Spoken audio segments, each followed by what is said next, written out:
오늘도 하나님을 예배하는 여러분에게 은혜가 풍성하시기를 기원합니다. 오늘 빛나는 사람이라는 제목으로 말씀을 전해드립니다. 오늘은 교회 달력, 교회력상으로, 교회 절기로 산상변모주일이라고 부릅니다. 이것은 예수님께서 제자들 몇을 데리고 산 위로 올라가셨을 때 산 위에서 그 모습이 이 땅에서는 볼 수 없을 만큼 아주 환한 빛나는 흰 모습으로 변했던 그 사건을 기념하는 그런 의미의 주일이다 하는 것이죠. 주님의 모습이 얼마나 빛났든지 베드로가 황홀해서 정신을 못 차릴 지경이었는데, 성경에 보면, 특별히 구약 성경에 보면 주님처럼 빛난 것은 아니지만 그래도 얼굴에서 빛이 환하게 났던 한 사람의 이야기가 나오고 있습니다. 이 사람이 바로 모세입니다. 오늘 우리가 읽은 말씀이 그 이야기를 전해주고 있는데요. 모세의 얼굴에서 빛이 나서 이스라엘 백성들, 회중들이 몹시 두려워했다.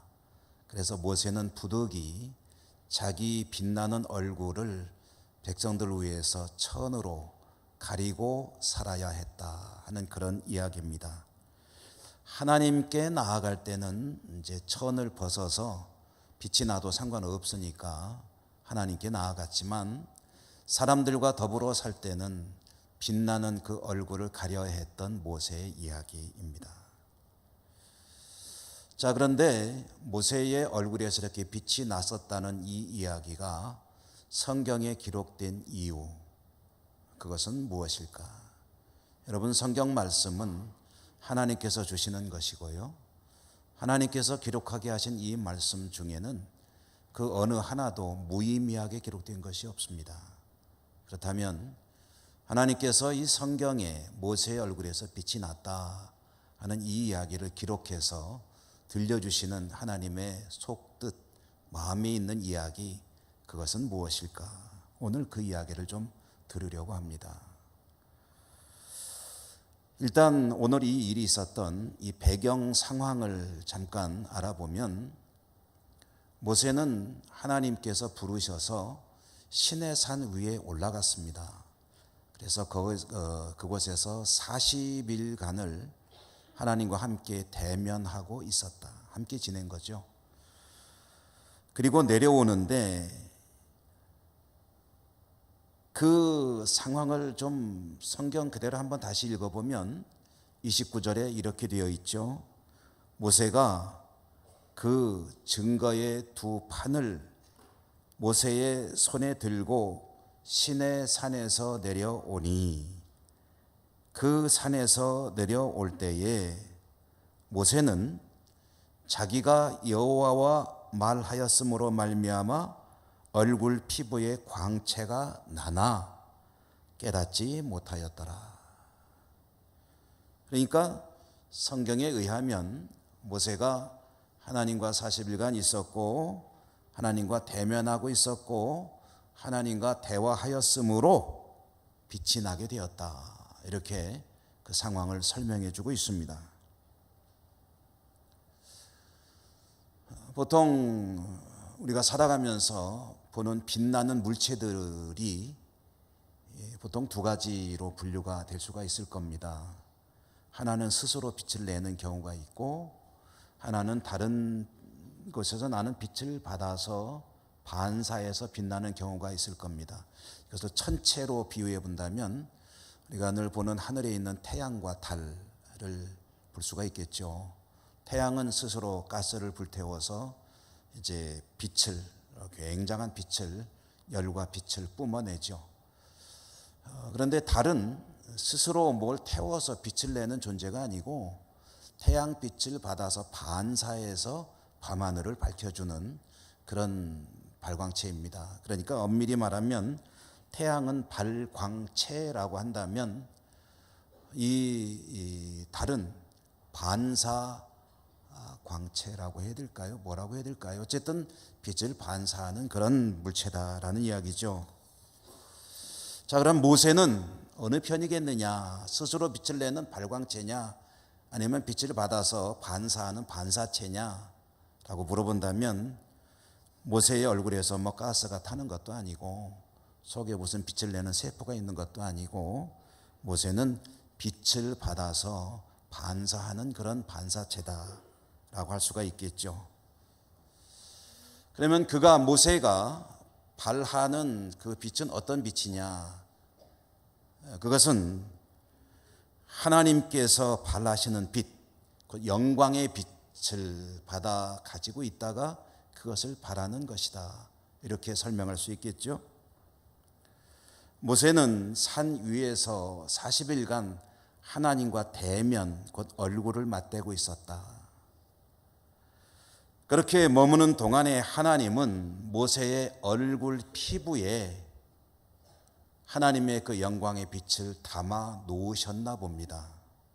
마치 솜이 물을 빨아들이고 스펀지가 습기를 머금듯이 하나님의 영광의 빛이 모세의 이 얼굴 피부에 스며들어 있었는데 그것이 순식간에 소멸되지 아니하고 하나님께서 뭘 어떻게 하셨는지는 모르겠지만 하나님께서 그 빛을 모세의 피부 속에 담아 놓으셨고 머금고 있던 그 빛은 모세가 산을 내려와서 사람들 가운데 있을 때에 빛을 계속 내보내고 있었다 하는 그런 이야기가 되겠죠. 자, 모세의 얼굴에서 이와 같이 빛이 나고 있었다는 상황을 우리가 이렇게 이해를 해본다면 하나님은 왜 그런 일을 하셨을까 하는 것이 또 궁금해집니다. 모든 사람들에게 하나님은 그렇게 하시진 않거든요. 특별히 모세에게 그렇게 하셨습니다. 그렇다면 하나님께서 왜 모세의 얼굴에 빛을 담아 놓으셔서 모세가 사람들을 만날 때에 빛나는 존재가 되게 하셨을까? 이것도 좀 곰곰이 생각해 보면 그렇게 어렵지 않게 짐작을 해 볼 수가 있습니다. 그것은 모세의 사명과 관계가 된 거겠죠. 모세는 어떤 사람입니까? 모세는 이 땅에 왜 태어나고 무엇을 위해 살았던 사람인가? 라고 물어본다면 그의 필생의 사명은 하나님의 백성, 이스라엘 백성, 자기 백성이기도 한 이스라엘 민족을 이끌고 애굽에서 노예로 살던 그들을 광야를 지나 하나님이 준비하신 복지죠. 복된 땅 가나안으로 데리고 가는 사명을 감당해야 하는 그런 사람이었고요. 이스라엘 민족은 정확한 통계는 없지만 우리가 대략 한 200만 명 정도는 되지 않겠느냐 이렇게 보고 있는데요.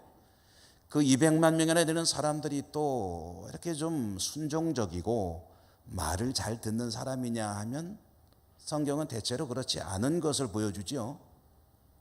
이런 말을 잘 듣지 않는 어마어마한 인파인 200여만 명의 이스라엘 민족을 이끌고 고생해야만 지나갈 수 있는 광야를 지나서 눈에 보이지도 않는 가나안 땅으로 데리고 가려 한다면 무엇이 가장 절실하게 요구되겠습니까? 모세에게 가장 필요한 것은 강력한 지도력, 리더십이 요구가 되겠죠.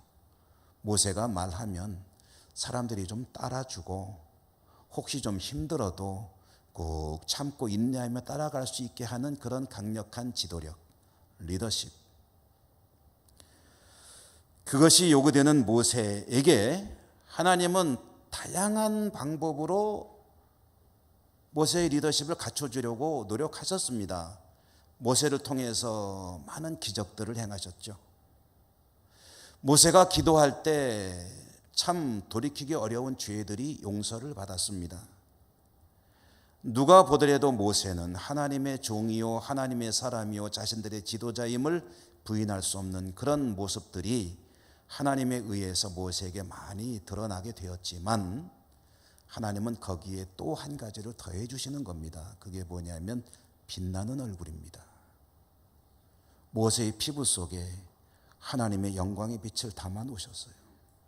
사람들이 보니까 얼굴이 환하게 빛나는데 그냥 환한 것이 아니라 진짜 빛이 나오는데 그 빛을 보는 사람들 마음속에 두려움이 생겼다고 합니다. 이것은 하나님의 빛이기 때문에 자기도 모르게 두려움이 생기는, 무서운 게 아니고요, 모세를 존중하게 되는 것이고, 한편으로는 하나님의 영광이 그에게 임재했다는 것을 느끼며 어떤 경외하는 마음도 생기게 되는 거죠. 하나님은 왜 모세의 얼굴에 이와 같이 빛을 담아 놓으셨느냐? 모세가 이스라엘 백성을 잘 이끌고 그들을 가나안 땅으로 잘 갈 수 있도록 하기 위해서 영적인 권위를 부여한 것이고, 또 백성들에게 선한 영향력을 행사할 수 있도록 또 한 번 지도력을, 권위를 더해 주신 거죠. 그것이 빛나는 얼굴이 되게 된 그런 이유입니다. 이것은 이스라엘을 축복하시는 하나님의 세밀한 은혜의 역사 중에 하나였습니다. 모세를 위해서 한 것이 아닙니다.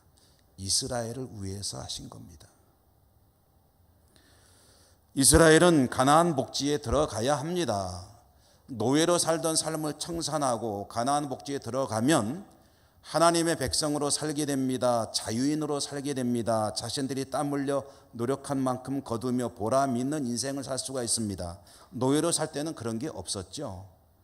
아무리 뼈 빠지게 땀 흘려 일해도 그저 주인이 주는 대로 먹고 시키는 대로 일하고 인간다운 삶을 살 수가 없습니다. 그러나 가나안 땅에 들어가면 참으로 복된 삶이 예비되어 있습니다. 거길 가야 합니다. 가는 것은 모세의 복이 아니고 하나님의 복이 아니고 이스라엘의 복입니다. 이스라엘을 위해서 하나님은 모세에게 그와 같은 영적인 권위를 부여하십니다. 자, 그런데 여기서 굉장히 중요한 사실 한 가지가 있습니다. 이렇게 이스라엘 백성을 이끌고 가나안으로 가는 역할을, 사명을 감당해야 될 모세, 이 얼굴에 빛나는 이 상황은, 이 영적인 권위는 모세가 하나님께 구한 것인가? 하나님, 내가 이거 하려니까 도저히 힘들어서 못하겠습니다. 저한테 뭔가 좀 표실 하나만 더 주십시오 해가지고 하나님이 모세 얼굴에다가 빛을 담아 놓으신가? 다시 말해, 이 영적인 놀라운 권위는 모세가 필요해서 하나님께 달라고 했고 하나님이 그래서 주신 것인가 하면은 그렇지 않아요. 좀 전에 읽었던 29절 말씀의 말미에 보면은 성경은 뭐라고 전해주냐 하면, 모세가 산에서 내려올 때 얼굴에서 빛이 나고 있었는데 자기는 깨닫지 못하고 있더라. 자기는 무슨 일이 얼굴에서 벌어지고 있는지도 모르는 거예요. 다시 말해서 모세는 이런 것을 원하지도 않았고 구하지도 않았다. 모세의 의도와는 전혀 상관없이 하나님의 의도로 이와 같은 일이 벌어지고 있었다 하는 이야기입니다. 그렇죠. 여러분, 권위라는 것은, 사람들로부터 존중받는다는 것은 내가 갖고 싶어서 가져지는 것이 아닙니다. 어떤 자리에 있든지 우리가 살아가는 삶의 현장에서 그렇지 않습니까? 어떤 지도자로서 권위를 인정받고 싶을 때 내 권위를 존중해라 라고 주장한다고 해서 권위가 세워지는 건 아니죠. 나한테 그렇게 좀 대해봐 라고 요구한다고 되어지는 것이 아니죠. 권위는 가지는 것이 아니라 주어지는 것입니다. 영적인 권위도 마찬가지죠. 영적인 권위를 하나님께 구해서 받는 것이 아니라 하나님께서 하나님의 선하신 뜻에 따라 부여하실 때 그에게 주어지는 것이다. 인간이 가지고 싶다고 해서 영적인 지도력, 영적인 권위가 갖추어지는 것이 아닙니다. 예수님 시대에 보면 이와 같은 영적인 권위, 뭔가 좀 영향력을 행사하고 싶어서 굉장히 애쓴 사람들의 이야기가 나옵니다. 누군지 여러분 혹시 떠오르십니까? 사람들, 곧 바리새인들입니다. 바리새인들은 하나님 앞에 율법을 지키는 일에 최선을 다했습니다. 그들은 스스로 정말 빛나고 싶었습니다. 사람들이 존중해 주길 원했습니다. 박수갈채를 보내주길 원했습니다. 그래서 그들이 힘을 다해 최선을 다해 해나가는 것들은 하나님의 율법을 나름대로 철저하게 지키는 것이었죠. 정결법을 잘 지켰습니다. 정결법을 열심히 지키다 보니까 오염이 될 만한 것들은 철저하게 배격했습니다. 죄인들, 세리들 가까이 오지 마. 나 더럽히지 마. 에이, 저리 가.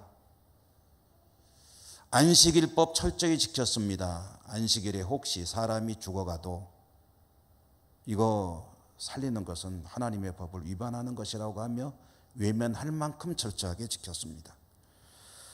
금식 일정에 따라 철저히 했고요. 11조 또박또박 따져가지고 하나도 빼놓지 않고 열심히 했습니다. 그렇게 철저하게 율법을 지키고 살았던 바리새인들은 그것으로 끝났으면 어땠을지 모르겠는데 또 한 가지 하는 일이 있었습니다. 뭐냐면 자신들의 그런 모습을 사람들이 많이 모이는 곳에 가서 기도하며 드러냈습니다. 하나님, 나는 정결법, 안식일법, 금식 규정, 또 11조 철저하게 지키는 사람으로 살게 하시니 감사합니다. 나는 저런 세일이나 죄인들과 같지 않은 것을 인하여 참으로 감사합니다. 오늘 여기 계신 우리 성도님들, 여성 여러분들께 참 죄송한데요. 바리새인들은 이렇게도 기도했습니다. 하나님, 여자가 아닌 것을 감사합니다. 자신들이 지키는 모습을 자신만만하게 사람들 앞에 기도하며 손을 들고 외치며 홍보했고요. 그렇게 하는 이유가 뭐겠습니까? 하나님 앞에서도 물론 열심히 있었겠지만 사람들로부터 인정받고 싶고 빛나고 싶었죠. 존중받고 싶었습니다. 그러나 그렇게 그들이 했음에도 불구하고 그들의 삶이 빛이 되고 세상에 선한 영향력을 끼친 것은 거의 없었습니다. 성경이 전해주는 바에 의하면 오히려 이 땅에 오신 메시아 하나님의 아들을 죽이는데 중요한 역할을 감당했습니다. 여러분, 빛나는 인생은 자기가 원한다고 이루어지는 것이 아닙니다. 성도로서 하나님의 영광에 드러나는 삶을 살길 원한다고 할 때 그것은 내가 그런 것들을 위해서 뭔가 열심히 찾아서 행하는 것으로 인해서 주어질 가능성은 그렇게 많지가 않습니다. 하나님께서 빛나게 하시는 존재는 어떤 존재냐면 하나님의 영광이 그에게 머물 때 하나님의 빛이 그에게 임할 때에 그 빛이 그를 통해서 반사가 되어지면서 드러나는 그런 이들이 하나님의 영광의 빛을 발하는 인생을 살게 됩니다. 모세의 경우를 비춰본다면 하나님께서 모세처럼 빛나게 하지는 않겠지만 그 얼굴에 그 빛을 담아주실 때에 빛나는 존재가 된다는 거죠. 자, 그러면 여러분, 우리는 여기서 한 가지만 더 들어가 보십시다. 모세의 얼굴에 하나님께서 피부에 빛을 담아 놓으셨다 그랬는데 그럼 그때는 모세는 아무것도 안 하고 있었느냐? 그럼 하나님이 그와 같이 하시도록 모세가 한 일이 뭐냐? 아무것도 안 하고 있었느냐? 아니면 그래도 뭔가는 하고 있었느냐? 성경을 세밀하게 들여다보니까요, 모세는 40일간 산 위에 머물렀습니다. 산 위에 머물러 하나님과 대면하고 있었습니다. 그런데 하나님과 대면하고 뭘 하고 있었느냐 하면은 대화하고 있었습니다. 하나님과 대화하고 있었다라고 할 때 모세가 하나님 앞에 물론 대화는 이제 기도가 되겠죠. 근데 하나님으로부터 듣는 것은 뭐겠습니까? 하나님으로부터 듣는 것은 하나님의 말씀이 되겠죠. 그러니까 모세가 40일간 산 위에서 한 일은 뭐냐면 말씀을 듣고 기도했다는 이야기입니다. 기도야 어디서든지 하는 거지만 하나님의 말씀을 들을 때에 모세의 마음이 어땠을까 하는 것을 한번 상상해 보도록 하겠습니다. 여러분, 모세가 산 위에 올라가서 40일 있었는데요. 이거는 두 번째 올라간 겁니다. 처음에 올라갔을 때 한 번 전에도 올라간 적이 있어요. 바로 직전에. 그때는 어떤 일이 있었느냐. 시내산에 와서 이스라엘 백성들이 도착해서 하나님이 모세를 불러 올리셨고 하나님과 이스라엘 백성들이 계약을 맺었습니다. 나는 니들 하나님 되고 니들은 내 백성 되고, 그러면서 모세를 불러 올리시고 10개의 계명을 담은 돌판 2개도 주시고 말씀을 계속해서 전해 주셨어요. 모세가 그걸 다 받았습니다. 그리고 산에서 내려오는데 산 밑에서 모세가 없는 동안에 기다리던 백성들이 기다리다가 지쳤어요. 모세가 40일간이나 안 내려오니까 이게 무슨 사건이 벌어졌나 보다 하고 기다리다 못한 그들이 한 행동이 뭐냐면 금붙이 모았습니다. 모아가지고 아론에게 금송아지를 만들어서 그 금송아지가 하나님이라고 하면서 거기서 광란의 축제를 벌이며 제사를 금송아지에게 드렸습니다. 이것은 하나님으로서는 도저히 용납할 수 없는 반역이었고 모세가 머리 끝까지 화가 나가지고 그렇게 제사가 벌어지고 있는 그곳을 향해서 집어던진 게 뭘 집어던졌냐면은 하나님이 주신 돌판 2개 그걸 던져버렸어요. 그게 그냥 소실이 되어버렸습니다. 없어져 버렸어요. 그리고 그 현장을 정말 기가 막힌 마음으로 모세도 바라보고 하나님도 바라보고 하나님이 진노하셔서 징계하시는데 하나님은 거기서 끝장내려고 그랬습니다. 하나님이 이제 난 더 이상 니들하고 못하겠다. 모세야 그만두자. 새로 시작하자. 이 사람들 말고 다른 사람 가지고 하자. 그런데 모세가 목숨을 걸고 하나님께 기도했습니다. 하나님, 그건 절대로 안 됩니다. 간절하게 기도할 때 하나님이 징계는 하셨지만 용서하셨어요. 그리고 다시 시작하자 하시면서 모세를 2번째로 산 위로 부르셨습니다. 모세의 입장에서는 여러분 무슨 얘기입니까? 이제는 끝나나 보다 했는데 하나님께 간절히 기도했더니 하나님이 다시 부르셔서 돌판도 2개를 새로 주시는 거예요. 2번째, 첫 번째 건 깨져버렸으니까. 돌판도 새로 받고 말씀도 다시 받고 계명도 다시 받고 여러 가지 전에 주셨던 말씀들을 다시 정비해서 주실 때에 모세는 처음에 들을 때하고 또 지금 이게 좀 얘기가 다릅니다. 이제는 끝난 줄 알았는데 하나님이 다시 주시는 거, 이것은 뭐냐면 비유하자면 말씀의 부활입니다.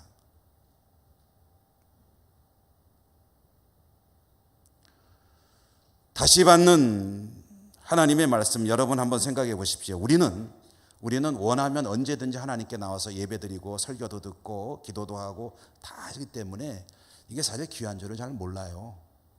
그런데 우리 동포들 가운데 북한에 있는 이들 한번 생각해 보세요.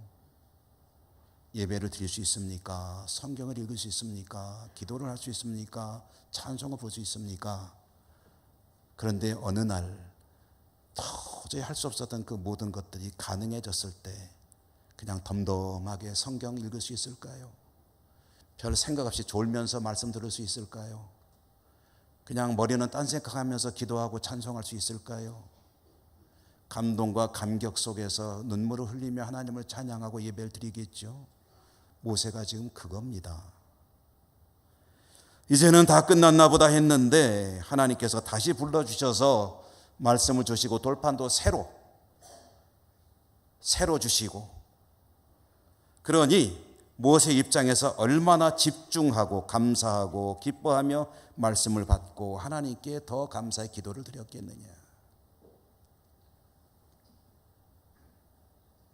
오늘 성경을 통해서 우리는 이렇게 이해를 하게 됩니다. 모세가 아무것도 안 했어도 하나님이 얼굴에 빛을 담아 놓으실 수도 있었겠지만, 필요에 의해서 하나님께서 그렇게 하셨겠지만, 그러나 모세가 한 일이 있었는데 그건 뭐냐면 하나님께 집중한 거예요. 말씀에 집중하고 기도에 집중했습니다. 말씀에 집중하고 기도에 집중할 때 하나님께서 그 얼굴에 빛을 담아 놓으셨다. 여러분, 하나님 말씀에 집중할 때 또 진지하게 기도할 때 하나님께서 은혜를 베풀어 주십니다. 은혜가 임하는 거예요. 그리고요, 은혜가 임하면은 하나님의 영광의 빛이 나에게 스며들게 됩니다. 물론 모든 사람들이 모세처럼 얼굴에서 빛나는 경우는 아마 있을지 모르겠어요. 그러나 거의 없을 겁니다. 그래서 모세에게 특별한 일이었다고 하지만, 보편적인 상황은 아니라고 하지만, 모세에게는 특별한 이유가 있었기 때문에 그랬다고 생각을 할 수 있겠지만, 그러나 말씀에 집중하고 기도에 진지하게 나아갈 때 은혜 받은 사람들의 얼굴에서 하나님이 그런 빛은 나지 않게 할지 모르겠으나, 말씀을 받으면, 은혜를 받으면 빛은 안 나더라도 얼굴은 변합니다. 얼굴이 변해요. 은혜의 빛, 거룩한 성도의 빛이 그를 통해 드러나게 되고, 얼굴이 변하고 말이 변하고 생각이 변하고 삶이 변합니다.